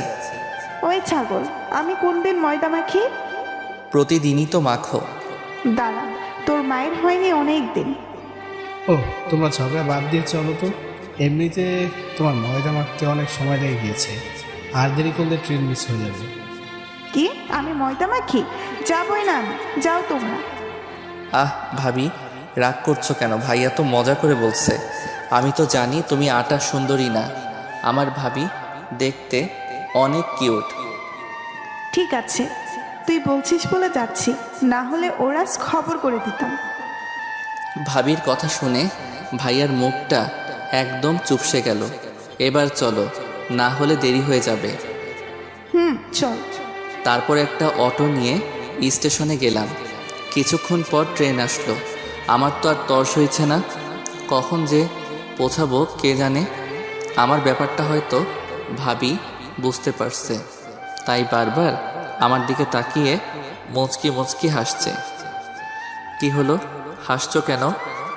না এমনি, তবে একটা কথা বলে দিই, আর 1 ঘন্টা লাগবে যেতে, তাই বারবার টাইম দেখা বন্ধ কর। কি 1 ঘন্টা? কেন, তুই কি 2 ঘন্টা শুনতে চাচ্ছিলি? আরে না, আমি তো ভাবছিলাম আধা ঘন্টা। আর বাবারে বাবা, কি প্রেম পাগল দেবর আমার। ধুর, তোমাদের যত সব আলতু ফালতু কথা, থাকবই না আর এখানে। কথাটা বলার পর সিট থেকে উঠে ট্রেনের দরজার কাছে এসে দাঁড়িয়ে রইলাম। ইরা আর আমার কেটে যাওয়া দিনগুলোর কথা ভাবতে লাগলাম। এসব কথা ভাবতে ভাবতে হঠাৎ কাঁধে কার যেন হাত পড়ল। পেছনে তাকিয়ে দেখি ভাইয়া। আর কতক্ষণ দাঁড়িয়ে থাকবি? আমরা তো প্রায় এসে বলছি, তাড়াতাড়ি চল। চলো। কিছুক্ষণ পর স্টেশন আসলো। স্টেশন থেকে বেরিয়ে 2টা রিক্সা নেওয়া হলো। একটাতে ভাবি আর ভাইয়া, আর একটাতে আমি। প্রায় 10 মিনিট পর একটা বাসার সামনে রিক্সা দাঁড়িয়ে গেল। হয়তো এটাই ভাবিদের বাসা। ভাইয়া আর ভাবি নেমে গেল, তাই আমিও নেমে গেলাম। ভাইয়া রিক্সার ভাড়া দিয়ে চলো। ভাবিদের বাসাটা বেশ সুন্দর। ভাবিদের বাসার দরজার কলিং বেল চাপতেই একটা মহিলা দরজা খুলে দিল, আর ভাবি তাকে জড়িয়ে ধরল। হয়তো এটা ভাবির মা আর আমার হবু শাশুড়ি। ভাইয়া ওনাকে সালাম দিলেন, সাথে আমিও। তারপর সবাই ভিতরে গেলাম। তখন ইরার মা বলল, ইরা, ইরা দেখ কারা এসেছে। একটু পর ইরা নেমে আসলো। চোখের নিচে কালো দাগ, মুখ চোখ শুকিয়ে গেছে, হয়তো সারা রাত ঘুমায় না। তখন ইরা বলল, কেমন আছেন দুলা ভাই? ভালো, তুমি? ভালো আছি, তুই কেমন আছিস আপু? আমি তো ভালো আছি, কিন্তু তুই হয়তো ভালো নেই। চেহারার কি অবস্থা করেছিস বলতো? ঠিকই বলেছিস, তোদের ওখান থেকে আসার পর সারাদিন মনমরা হয়ে বসে থাকে, কারোর সাথে কথা বলে না, খেতে ডাকলে বলে খেতে ইচ্ছে করছে না। আমি কি করব বল, ওকে নিয়ে খুব দুশ্চিন্তায় আছি। আচ্ছা ঠিক আছে, তুমি টেনশন নিও না, এখন আমি এসে গেছি না, সব ঠিক করে দিব। ইরা ইমনকে দোতলার রুমটা দেখিয়ে দে। এতক্ষণ পর ইরার চোখ আমার উপর পড়ল। কিছুক্ষণ আমার দিকে তাকিয়ে রইল, তারপর আবার মাথা নিচু করলো। তারপর সামনের দিকে হাঁটতে লাগলো। আমি ওর পিছন পিছন হাঁটতে লাগলাম। কিছুক্ষণ পর একটা রুমের সামনে গিয়ে দাঁড়ালো আর বলল, এটা আপনার রুম। ইরার মুখে আপনি কথাটা শুনে অনেক খারাপ লাগলো। আচ্ছা। ইরা পাশের রুমে ঢুকে গেল, হয়তো ওটা ওর রুম। ফ্রেশ হয়ে শুয়ে রেস্ট নিতে লাগলাম। কিছুক্ষণ পর ভাবি এসে খাওয়ার জন্য ডাকলো। গিয়ে দেখি রাজকীয় খাওয়া দাওয়ার ব্যবস্থা করা হয়েছে। আমরা আসার সময় কিছু লোক থাকলেও এখন বাসায় অনেক লোক। আমি গিয়ে ভাইয়ার পাশে বসলাম। দুজনকে মরার মতো খাওয়ানো হলো। ভাইয়া ওদের জামাই ভাইয়াকে খাওয়াক, কিন্তু আমাকে এত খাওয়ানোর কি দরকার ছিল? কোনো মতে রুমে এসে শুয়ে পড়লাম। আহ কি ব্যথা, পেটটা মনে হয় ফেটে যাবে। সবাই জোর করে ভালোই খাইয়েছে, ভাইয়ার যে কি অবস্থা হচ্ছে কে জানে। আহ ব্যথা। হঠাৎ কে যেন রুমে ঢুকলো, তাকে দেখি একটা মেয়ে। ভাইয়া আসতে পারি? আসো। এই নিন। হাতে একটা 7 আপের বোতল ধরিয়ে দিয়ে, যাক মেয়েটা মনের কষ্ট বুঝছে। তোমাকে তো ঠিক চিনলাম না। আমার নাম সিন্থি, আমি আপনার ভাবির চাচাতো বোন। ও আচ্ছা। ভাইয়া একটা কথা বলবো? বলো। আপনার কপালে আর হাতে কিসের দাগ? আমি কিছুদিন আগে অ্যাক্সিডেন্ট করেছিলাম, এগুলো তারই ভালোবাসা। আচ্ছা ভাইয়া, আমি এখন আসি, আপনি রেস্ট নিন। সিন্থি চলে গেল। আমি বেশ বুঝতে পারছি ওকে ইরাই পাঠিয়েছে আমার কি হয়েছিল শোনার জন্য। আমি মনে মনে হেসে উঠলাম। খুব ক্লান্ত লাগছিল, তাই ঘুমিয়ে পড়লাম। বিকেলে ভাবির ডাকে ঘুম ভাঙল। কি হয়েছে ভাবি, ডাকতেছো কেন? ঘুরতে যাব, চলো। যাও তোমরা, আমি যাব না। ও, ইরাও যাবে আমাদের সাথে। তুই যাবি না? ঠিক আছে। কি? দাঁড়াও, আমি এক্ষুনি রেডি হচ্ছি। ছাগল, তাড়াতাড়ি কর। আমি রেডি হয়ে নিচে গিয়ে দেখি সবাই দাঁড়িয়ে আছে। তারপর বাইরে গিয়ে 2টা রিক্সা নেওয়া হলো। একটাতে ভাবি আর ভাইয়া, আর একটাতে আমি আর ইরা। ইরা রিক্সার এক কোণে, আমি এক কোণে। ইরা অন্যদিকে তাকিয়ে আছে আর আমি ইরার দিকে। হঠাৎ একটা গর্তে চাকা পড়ায় ইরা আমার কাছে চলে আসলো। আমি ইরার হাতের উপর যেই হাত দিতে যাব, অমনি ও হাত সরিয়ে নিল। তারপর সবাই পার্কে গেলাম। ভাইয়া আর ভাবি এক জায়গায় বসে বাদাম খাচ্ছে আর গল্প করতেছে, আর এদিকে আমি শুধু বাদাম খাচ্ছি আর ইরা আনমনা হয়ে বসে আছে। একটু পর একটা ছেলে এসে ইরার পাশে দাঁড়ালো আর ইরাকে বলল, কিরে কেমন আছিস? ভালো, তুই? ভালো। এটা কে? এটা দুলা ভাইয়ের ভাই। ও আচ্ছা, হঠাৎ এখানে? এমনি ঘুরতে আসলাম বস। ছেলেটি ইরা আর আমার মধ্যে বসে ইরার সাথে গল্প করতে লাগলো। আমি চুপচাপ ওদের কথা শুনতে লাগলাম। ইরা এতক্ষণ চুপ করেছিল, কিন্তু এখন ছেলেটার সাথে হেসে কথা বলছে। এটা দেখে মাথায় রক্ত উঠে গেল। মনে হচ্ছে ছেলেটাকে উড়াধুরা দেই, কিন্তু কি করব, ইচ্ছা থাকলেও উপায় নেই। ভাইয়া ভাবি দেখলে খারাপ ভাববে। তখনই দেখলাম একটা মেয়ে দূরে বসে একলা ফোন টিপতেছে। দাঁড়াও, আমাকে রাগানো? এবার দেখাচ্ছি। আমি ওদের ওখান থেকে উঠে মেয়েটার কাছে আসলাম আর মেয়েটাকে বললাম, কারো জন্য অপেক্ষা করছেন? কেন বলুন তো? না, একা বসে বসে আছেন তাই বললাম। একা বসে থাকলে কি কারোর জন্য অপেক্ষা করা হয়? আসলে সেটা না, কিন্তু এখানে তো কেউ একা আসে না তাই বললাম আর কি। ও, তাহলে আপনিও একা আসেননি? একা আসিনি সেটা ঠিক, কিন্তু একাই আছি। আপনার কথা ঠিক বুঝলাম না। অত বুঝে কি হবে বলেন তো, আমি ইমন। আমি নিশি। আমার কথার উত্তরটা কিন্তু পেলাম না। কোনটা? এই যে কারোর জন্য অপেক্ষা করছেন কি না? না, তেমন কেউ নেই। ও, আপনার কেউ আছে? জি আছে। কে সে? ওই যে দেখছেন একটা ছেলের পাশে একটা মেয়ে বসে আছে, ওইটা। মানে আপনার গার্লফ্রেন্ড আরেকজনের সাথে বসে কথা বলছে আর আপনি এখানে বসে আছেন? ব্যাপারটি ঠিক হজম হলো না। সে অনেক কাহিনী, অন্য একদিন বলবো। ফ্রেন্ডস। ফ্রেন্ডস। আমি নিশির সাথে গল্প করতে লাগলাম। এদিকে ইরা রিয়াদের সাথে কথা বলা বাদ দিয়ে আমার এর দিকে তাকিয়ে আছে। তখন রিয়াদ বলল, কিরে কি হলো? ওদিকে কি দেখিস? কিছু না। তোর কি হয়েছে বলতো? কিছু হয়নি, তুই যা, আমি পরে বলবো। এখন আমার ভালো লাগছে না। রিয়াদ চলে গেল। ইরা ইমনকে কষ্ট দিতে গিয়ে এখন নিজেই কষ্ট পাচ্ছে। ইমনকে ওই মেয়েটার সাথে হেসে হেসে কথা বলতে দেখে ইরার আর সহ্য হলো না। সে তার আপুর কাছে গেল। তখন তার আপু বলল, কি রে, তুই এখানে? ইমন কই? আছে, চল বাসায় যাব। এক্ষুনি, একটু পর যাই, তুই বস এখানে। বলছি না বাসায় যাব, তাড়াতাড়ি ওঠ। দুলা ভাই ওঠেন তো। আচ্ছা, ইরা যখন বলেছে চলো চলে যাই, কিন্তু ইমন কই? আপনারা দাঁড়ান, আমি ডেকে আনছি। ইরা ইমনের কাছে আসলো। কথা বলা শেষ হলে চলুন বাসায় যাব। আচ্ছা চলো। আমি নিশিকে বলে চলে আসলাম।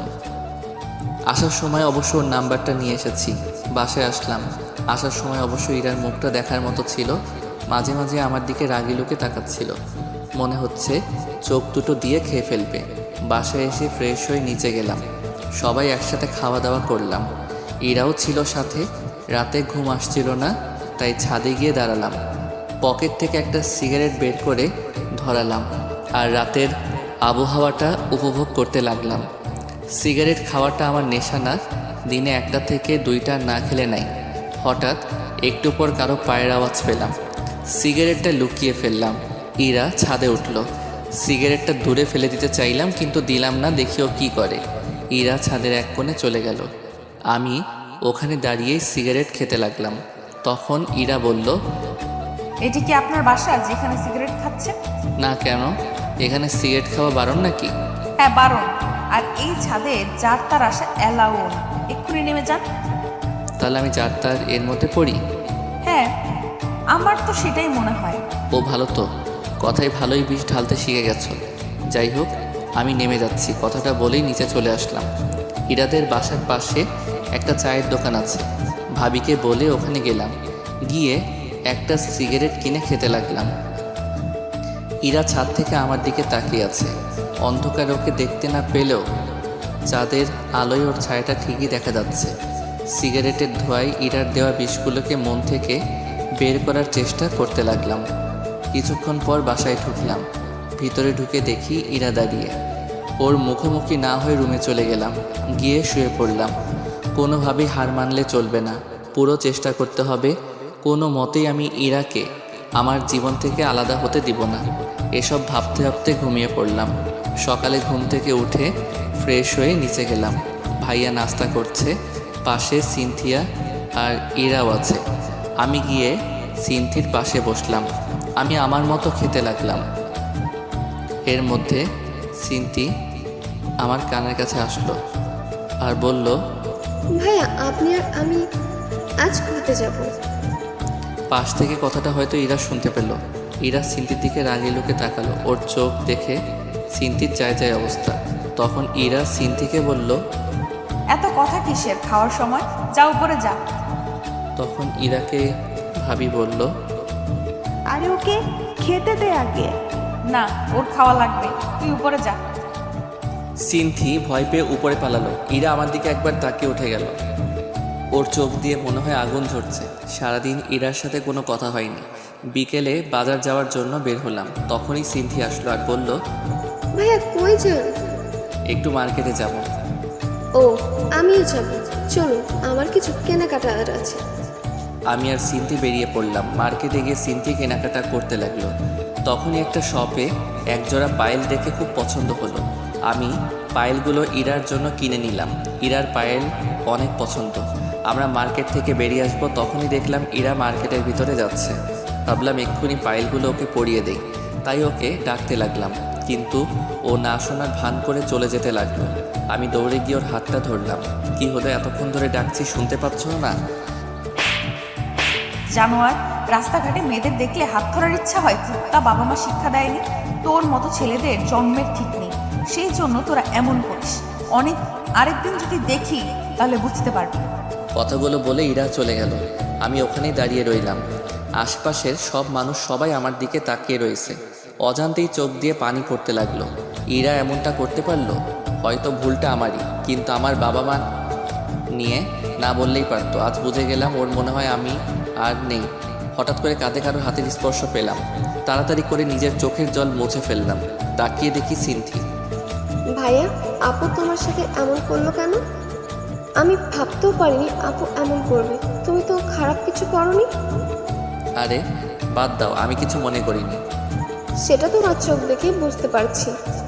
আমি আপুর ব্যাপারে অনেক লজ্জিত। আমি আপুর হয়ে তোমার কাছে ক্ষমা চাইছি। আরে কি বলছো? তুমি কেন ক্ষমা চাইছো? তুমি তো কিছু করনি। সব দোষ আসলে আমার ভাগ্যের। বুঝলাম না। আসলে কি জানো, মানুষ যখন কাছে কিছু পায় তার মর্যাদা দিতে পারে না, আর যখন সেটা চলে যায় তখন সেটা তার কাছে অনেকটা দামি হয়ে যায়। আর কিছু সময় উপর থেকে সেটা লেখা থাকে না, আমার ক্ষেত্রে হয়তো উপরওয়ালার মর্জি। কারোর মনে জায়গা করে নিতে উপরওয়ালার মর্জি থাকা লাগে নাকি?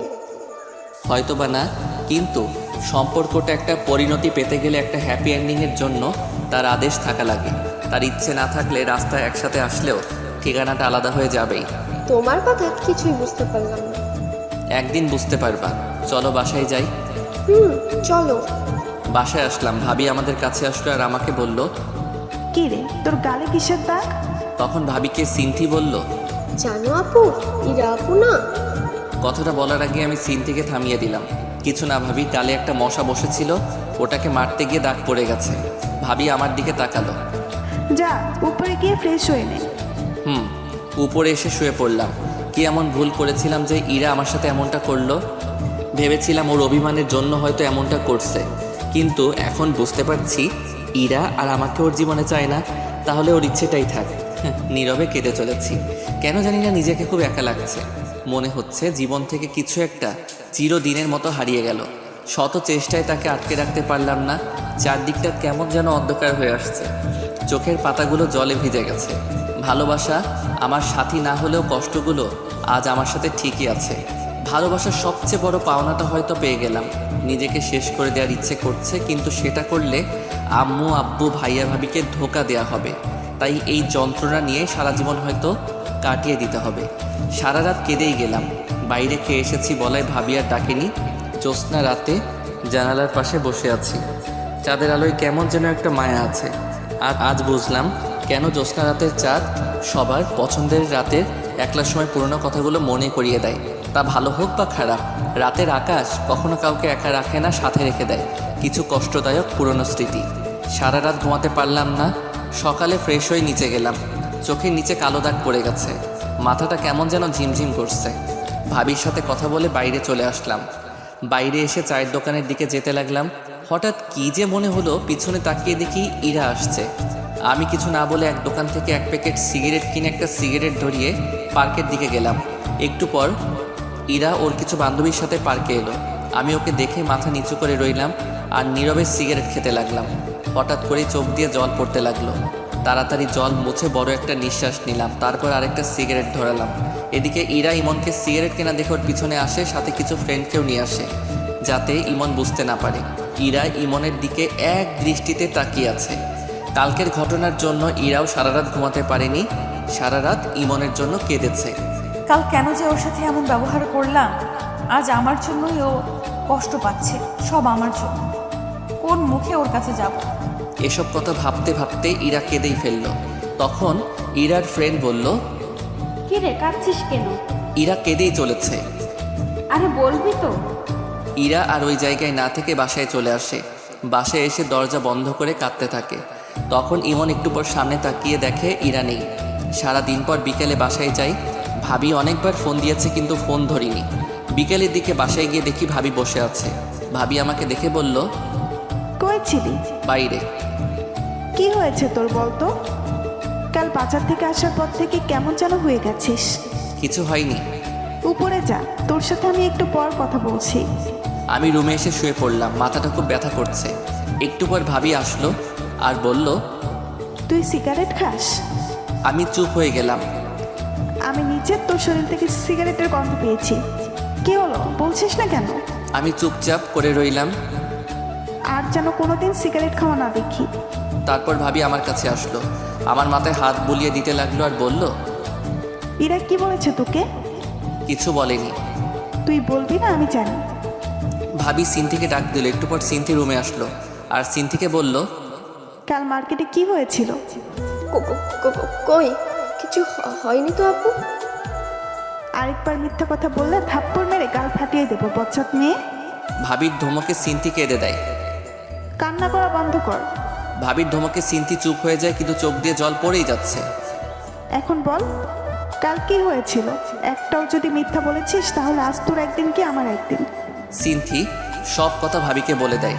ভাবি রেগে আগুন হয়ে যায়। আমার হাত ধরে ইরা রুমে নিয়ে যেতে লাগলো।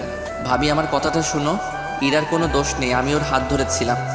তাতে কি হয়েছে? এর আগে মনে হয় তুই ওর হাত ধরিসনি, আর হাত ধরেছিস বলে তোকে মারবে, বাবা মা তুলে গালি দিবে? ভাবি আমার কথাটা শুনো একবার। একদম চুপ করে থাকবি। ভাবির এমন রূপ কোনোদিনও দেখিনি। ভাবি রেগে একদম আগুন হয়ে আছে। ভাবি আমাকে ইরার রুমে নিয়ে গেল। ইরা জানালার পাশে দাঁড়িয়ে আছে। তখন ভাবি ইরাকে বলল, তুই কালিমনকে কেন মেরেছিস? ও কোন সাহসে আমার হাত ধরেছিল? আপু আমার কথাটা শোন। চুপ, তোকে নিজের বলতে ঘৃণা করছে। তুই জানিস ইমন তোকে কতটা ভালোবাসে, তাও তুই ওকে অপমান করলি, ওর বাবা মা নিয়ে গালি দিলি। ওর বাবা মা এখন আমারও বাবা মা। তুই এতটা মিস হয়ে গেছিস জানতাম না। ইরা নীরবে কান্না করে যাচ্ছে। আজ থেকে তোর সাথে আমার কোনো সম্পর্ক নেই। আমারই ভুল, আমি কেন ইমনকে এখানে আনতে গেলাম। কালকে আমরা এখান থেকে চলে যাব, তারপর আরও কোনো দিন এ পাশে আসবো না। ইরা কোনো কথা বলছে না, শুধু কান্না করছে। তখন ভাবি ইমনকে বলল, ইমন ভাই, আমাকে মাফ করে দে। আমার বোন এমনটা করবে আমি ভাবতেও পারিনি। আমি ওর হয়ে তোর কাছে মাপ চাইছি। কি করছো ভাবি? তুমি আমার বড়, তোমার মাপ চাওয়া মানায় না। ভাবি ওখান থেকে চলে গেল। আমি ইরার দিকে একবার তাকালাম। ইরা আমার দিকে তাকিয়ে আছে, চোখ দিয়ে জল পড়ছে, যেন কিছু বলতে চাইছে। ওর মুখটা খুব মায়াবী লাগছে, কিন্তু এই মায়ায় আর জড়িয়ে লাভ নেই। আমার রুমে চলে আসলাম। একটু পর ভাবি এসে আমার কাপড় গুছিয়ে দিতে লাগলো। ভাবি ও তো তোমার নিজের বোন, তুমি কি ওর সাথে কথা না বলে থাকতে পারবা? এইরকম বোনের দরকার নেই যে মানুষকে মানুষ মনে করে না। কিন্তু ভাবি। চুপ, একটাও কথা বলবি না। সব কাপড় গুছিয়ে দিয়েছি, কাল সকালে তাড়াতাড়ি বের হবে, ঘুমিয়ে পড়। কথাটা বলেই ভাবি বেরিয়ে গেল। রাতে ঘুম আসছে না, জানালার কাছে গিয়ে দাঁড়িয়ে রইলাম। বাইরে হালকা বাতাস বইছে, পরিবেশটা মনোরম মনে হচ্ছে। হঠাৎ করেই ইরার জন্য কেনা পায়েল দুটোর কথা মনে পড়ল। ব্যাগ থেকে পায়েলগুলো বের করে নাড়াচাড়া করতে লাগলাম। ইরার জন্য বসে বসে একটা চিঠি লিখলাম। পায়েল আর চিঠিটা নিয়ে ইরার রুমে গেলাম। দরজা খোলা আছে। ভিতরে গিয়ে দেখি ইরা ঘুমিয়ে আছে। ওর পায়ের কাছে গিয়ে পায়েল দুটো পরিয়ে দিলাম। চিঠিটা পায়েলের সাথে আটকে দিলাম। কিছুক্ষণ ওর খাটের পাশে বসে ওকে দেখতে থাকলাম। ওকে দেখে মন ভরছেই না। অনেকক্ষণ বসে থাকার পর ওর কপালে একটা মায়া এঁকে দিয়ে নিজের রুমে চলে আসলাম। সারা রাত ওর সাথে কাটানো কথাগুলো ভাবতে লাগলাম। কিভাবে যে রাত পেরিয়ে গেল বুঝতেই পারলাম না। সকালে সে ভাবি ডাকলো, ঘুমের ভান করেছিলাম। ভাবি ডাক দেওয়ার একটু পর উঠে ফ্রেশ হয়ে ব্যাগ নিয়ে নিচে গেলাম। যাওয়ার আগে ইরার রুমে গেলাম। ইরা এখনও ঘুমিয়ে আছে। ইরার পাশে গিয়ে বসলাম। মন ভরে ওকে দেখতে থাকলাম। ওর চুলগুলোর জন্য মুখটা ভালো করে দেখতে পাচ্ছিলাম না। চুলগুলো আলতো করে সরিয়ে দিলাম। তারপর ওর কপালে একটা ভালোবাসার পরশ এঁকে দিলাম। তখন ইরা নড়ে উঠল। পায়ের মধ্যে পায়েলের সাথে চিঠিটা দেখলাম। বুক বড় নিঃশ্বাস নিয়ে চলে আসলাম। নাস্তা করে বেরিয়ে পড়লাম। এদিকে ইরা ঘুম থেকে উঠে দেখে পায়ে পায়েল, আর পায়েলের ভিতরে একটা চিঠি। ইরা চিঠিটা খুলে পড়তে লাগলো। ইরা কি বলবো ভেবে পারছি না। আজ মনটা কেমন যেন করছে, খুব একা লাগছে। তোমার থেকে দূরে চলে যেতে হবে কোনোদিন ভাবিনি। সবটাই আমার ভুল। আমি হয়তো তোমার যোগ্য নই, তাই হয়তো এমনটা হলো। সেদিন তোমার কথাগুলো কথা না বিষ ছিল, যেগুলো আমার মনটাকে ক্ষত বিক্ষত করে দিয়েছে। তোমাকে ভালোবাসার আমার কাছে কোনো কারণ ছিল না, আর ভুলে যাওয়ারও কারণ নেই। তাই তোমাকে কোনোদিনও ভুলতে পারবো না। কিন্তু তুমি আমার থেকে ভালো কাউকে পেলে হয়তো আমাকে ভুলে যাবে। আর আমাকে দেখে যেন পুরনো কথা যাতে না মনে পড়ে, তাই আর তোমার সামনে কোনো দিন আর আমার ভালোবাসা নিয়ে আসবো না। সেটা নিয়ে চিন্তা করো না। পায়েলগুলো দেওয়ার জন্যই সেদিন তোমার হাতটা ধরেছিলাম।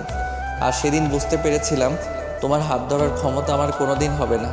পায়েলগুলো তোমার জন্য কিনেছিলাম, তাই রেখে দিলে খুশি হব। ভেবে নিও তোমার কাছে এটা আমার শেষ চাওয়া। ভালো থেকো। আর আমার জন্য তোমার আর ভাবির সম্পর্কটা খারাপ হলো, তার জন্য আমি অনেক দুঃখিত। আশা করি আমার থেকে ভালো কাউকে নিজের জীবনে পাবে, যে আমার মতো জানোয়ার হবে না। ইতি, ইমন। ইরা চিঠিটা নিয়ে বুকে জড়িয়ে কাঁদতে লাগলো। জীবনের সবচেয়ে বেশি যাকে ভালোবাসতাম সে আজ দূরে চলে গেল। কি করে বাঁচবো আমি? আমার আর বেঁচে থাকার অধিকার নেই। কেন বাঁচবো আমি? আর কার জন্যই বা বাঁচবো? আমি ভাবি আর ভাইয়া স্টেশনে বসে আছি। 30 মিনিট ধরে ট্রেন আসতে দেরি হচ্ছে।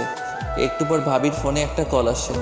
কিছুক্ষণ কথা বলার পর ভাবি চিৎকার দিয়ে ওঠে। কি হয়েছে ভাবি, কাঁদছো কেন? ইমন, ইরা না সুইসাইড করার চেষ্টা করছে।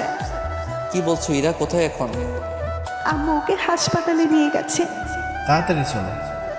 আমরা সবাই হাসপাতালে গেলাম। অজান্তেই চোখ দিয়ে পানি বেয়ে পড়ছে। ভাবি আমার কাছে আসলো আর বলল, কাঁদিস না ভাই আমার। ভাবি, পাগলিটার কিছু হয়ে গেলে আমি যে বাঁচতে পারবো না। আমি তো ওর ভালো থাকার জন্য ওর থেকে দূরে যেতে চেয়েছিলাম, কিন্তু ও যে এমনটা করবে। ভাবি, ওর কিছু হবে না তো? কিচ্ছু হবে না, আমি ডাক্তারের সাথে কথা বলেছি, ও একদম ঠিক হয়ে যাবে। আমি ওর কাছে যাব ভাবি। একটু পর ডাক্তার চেক আপ করছে, তুই চুপটি করে বস, আমি আসতেছি। ভাবির কথা শুনে কিছুটা হলেও স্বস্তি পেলাম। কিছুক্ষণ পর ডাক্তার বের হলেন আর বলল, আপনারা পেশেন্টের সাথে দেখা করতে পারে, কিন্তু এক এক করে। সবাই দেখা করতে গেল। ভাবি আমাকে আগে যেতে বলল, কিন্তু আমি সবার পরে গেলাম। ইরা শুয়ে আছে। আমি রুমে ঢুকতেই আমার দিকে তাকিয়ে মুখ ঘুরিয়ে নিল। আমি ওর পাশে গিয়ে বসলাম। ওর হাতে ব্যান্ডেজ করা। দুজনেই চুপচাপ। ইরা অন্যদিকে মুখ ঘুরিয়ে আছে। আমি ওর হাতের উপর হাত রাখলাম। ইরা চুপচাপ। দুজনের মুখে কোনো কথা নেই। কি বলবো ভেবে পাচ্ছি না। না, ওকে একটু রাগিয়ে দেখি। আমি কি চলে যাব? আসতে কে বলেছে? কেউ বলেনি। নির্লজ্জের মতো চলে আসছি। এখন ফিরে যাই। চলে যা, লাগবে না তোকে। আরে চিল্লাচ্ছ কেন? যাচ্ছি তো। উঠতে যাব, তখন দেখছি ইরা ফুপিয়ে ফুপিয়ে কান্না করছে। মুখটা কি এদিকে ঘোরানো যাবে? না, যাবে না, চলে যা তুই, কারোর দরকার নেই আমার। সত্যি তো। ইরা চুপ, কান্না করছে। কি হলো? ইরা আমার দিকে ঘুরলো, আমার চোখের দিকে তাকিয়ে আমাকে জড়িয়ে ধরলো। আমার বুকে মুখ গুজে কান্না করতে লাগলো। আরে এত কান্না কেউ করো কেন? চুপ কর, একদম কথা বলবি না। আর একবার যদি আমাকে ছেড়ে যাওয়ার কথা বলছিস তাহলে বুঝতে পারবি। তাহলে সেদিন বাজারে কি বললে? আসলে সেদিন তোমাকে সিনথিয়ার সাথে দেখে মাথা খারাপ হয়ে গেছিল, তাই আবল তাবল বলে ফেলেছি। আমাকে মাফ করে দাও প্লিজ। তুমি যদি মাফ না করো তাহলে আমি আবার কিছু করে ফেলবো। আরে পাগলি, আমি কি তোমার উপর রাগ করে থাকতে পারি? অবশ্য আবার হাত কাটলে ভালোই হবে। কেন? তাতে তোমার ওজনটা যদি একটু কমে। যে মোটু তুমি। কি আমি মোটু? বলেই বুকে কামড়ে ধরলো। আরে আরে লাগছে তো, ছাড়ো। ছেড়ে দিল। এভাবে কেউ কামড় দেয়? ওসব বাদ দাও, এখন একটা কিস দাও তো। কি কিস? এখন না, বিয়ের পর। দিবা কিনা বলো। কেউ এসে পড়বে। তোর গুষ্টি কিলাই। বলেই ইরা আমাকে টান দিল। আমি ইরার উপর পড়ে গেলাম। ইরা ঠোঁটের সাথে ঠোঁট লাগিয়ে দিল। 3 মিনিট পরে ছেড়ে দিল। দুজনেই হাঁপাতে লাগলাম। ইরা আবার ঠোঁটের সাথে ঠোঁট লাগিয়ে দিল। এভাবে 3 বার কিস করলো। শেষমেশ ওকে ধাক্কা দিয়ে নিজের থেকে ছাড়িয়ে নিলাম। ইরা মুচকি মুচকি হাসতে লাগলো। আমি হাঁপাচ্ছি। এমন বারবার কেউ কিস করে? আমি কি জানি। এখনই দম বন্ধ হয়ে যেত। হইছে, ঢং বাদ দাও। আমি ইরার পাশে বসলাম। বিকেলের দিকে ইরাকে বাসায় আনা হলো। গাড়ি থেকে নামার সময় ইরা ডাক দিল, কি হলো? আমার কেমন যে লাগছে, মাথাটাও ঘুরছে, আমি হাঁটতে পারবো না। তো কি করব? কোলে করে নিয়ে যাও। কি বলছো ভাইয়া? ভাবি আছে তো। নিয়ে যাবে কিনা বল। ভাবি তখন আমার কাছে আসলো। কি হয়েছে, বাসায় চল। দেখো না আপু, আমার মাথাটা ঘোরাচ্ছে, কেমন যেন লাগছে। ওকে বলছি কোলে করে নিয়ে যেতে, কিন্তু কিছুতেই নিয়ে যাচ্ছে না। একটা মেয়ে অসুস্থ, ওকে সাহায্য করা বাদ দিয়ে কি বলছিস? যা উপরে নিয়ে যা। কথাটা বলে ভাবি হাসতে হাসতে চলে গেল। আমি ইরাকে কোলে তুলে নিলাম। ইরা আমার গলা জড়িয়ে ধরলো। ইরাকে ওর বেডে শুয়ে দিলাম। তখন ইরা বলল, আমার পাশে শুয়ে পড়ো। না না, সবাই কি ভাববে? বলছি না শুয়ে পড়ো। ইরা জোর করে ওর পাশে শোয়ালো। আমার বুকে মাথা গুঁজে চুপ করে রইল। কিছুক্ষণ পর, ইমন, হুম। একটা কিস করি। না, করি না। এখন না, এখন ঘুমাও। তাহলে মাথায় হাত বুলিয়ে দাও। আমি ইরার মাথায় হাত বুলিয়ে দিতে লাগলাম। কিছুক্ষণ পর ইরা ঘুমিয়ে পড়লো। রাতে ইরাকে খাইয়ে দিলাম। রাতেও ইরা ওর পাশে জোর করে শোয়ালো। ভাবিকে বললাম। ভাবি বলল, ইরা অসুস্থ, ওকে একা রাখা ঠিক হবে না। ভাইয়াও ভাবির সাথে নিল। মাঝরাতে, ইমন শুনছো? কি হলো? ছাদে যাব, চলো। রাত 1টা বাজে, এখন ছাদে গিয়ে কি করবা? চাঁদ দেখবো, চলো না। কাল গেলে হয় না? না হয় না, চলো এক্ষুনি। চলো। আরে আরে, আমি হাঁটতে পারবো না, কোলে নিয়ে যাও। ইরাকে কোলে করে ছাদে নিয়ে গেলাম। দুজনে দোলনায় বসলাম। ইরা আমার কাঁধে মাথা রাখলো। মুহূর্তটা চাওয়ার কিছু ছিল না মনে হয়। সময়টা এখানে থেমে যাক আমাদের এই মুহূর্তে। ইমন, আবার কি হলো? আর ছেড়ে যাবে না তো? যতদিন পর্যন্ত উপরে যে আছে তার ডাক না পড়ছে ততদিন পর্যন্ত আমি তোমার পাশেই আছি। একটা কথা বলবো? বলো। একটা কিস দিবা? আবার? দিবা না? যাও, তোমার সাথে আর কথাই নেই। আরে আমি কি বলছি দিব না? তাহলে দাও। ইরার কপালে একটা মায়া এঁকে দিলাম। এরকম করে কেউ কিস দেয়? তাহলে কেমন করে দেয়? দাঁড়াও দেখাচ্ছি। ইরা আমার কাছে আসলো। ইরার নিঃশ্বাসের শব্দ স্পষ্ট শুনতে পাচ্ছিলাম। ইরার ঠোঁট আমার ঠোঁটের কাছাকাছি। কেমন যেন একটা অদ্ভুত অনুভূতি কাজ করতে লাগলো। ইরার ঠোঁটের সাথে ঠোঁট লাগিয়ে দিলাম। ইরা আমাকে জড়িয়ে ধরলো। কিছুক্ষণ পর ছেড়ে দিলাম। ইরা আমাকে আমার কোলে মাথা রাখলো। দুজনে চন্দ্রবিলাস করতে লাগলাম। ভালোবাসায় প্রত্যেকটা মুহূর্ত একটা অদৃশ্য সম্পদ। ভালোবাসায় হারানোর কিছু নেই। সব সময় প্রকৃত ভালোবাসা হয় না, কিছু সময় মানুষ মোহের শিকার হয় আর সেটাকেই ভালোবাসা ভেবে বসে। প্রকৃত ভালোবাসায় শেষে গিয়ে শুধু থেকে যাবে দুটি মন, আর জীবনের শেষ মুহূর্ত পর্যন্ত তাদের ভালোবাসা। হাই বন্ধুরা, গল্পটা কেমন লাগলো অবশ্যই কমেন্ট করে জানাবেন। আর যারা এখনও চ্যানেলটিকে সাবস্ক্রাইব করেনি তারা অবশ্যই প্রেমের কারিগর চ্যানেলটি সাবস্ক্রাইব করে রাখুন।